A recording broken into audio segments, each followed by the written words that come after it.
Lugupeetud kolleegid! Ma arvan, et selles saalis ei leidu inimest, kes ütleks siiralt, et meie pensionid on piisavalt suured, et tagada eakatele tõeliselt väärikas elu.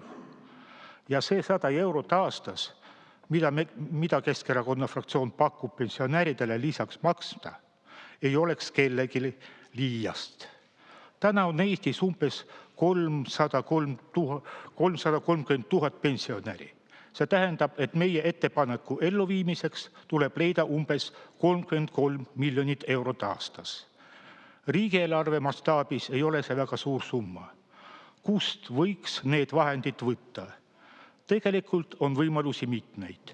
Näiteks võiks veidi vähendada riigiametnike arvu, mis on praeguseks kasvanud üle igasuguse mõistliku piiri.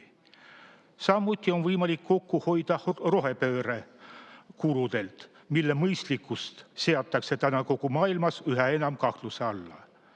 Eesti on jäänud peaaegu ainsaks riigiks, mis jätkab selle mõttetu ettevõtmise rahastamist. Eelarves on ette nähtud ka suured toetused igasugustele organisatsioonidele, mis väidetavalt aitavad arendada Eestis kodanikuühiskonda. Seda nimekirja tuleks kriitiliselt üle vaadata, ning kindlasti mitte kuulutada maksumaksja raha näiteks vikerkaare agenda edendamiseks. Ühesõnaga, raha pensionäride toetamiseks on küll aga olemas. Küsimus on vaid selles, mis on käesolevas saalis istujate jaoks olulisem.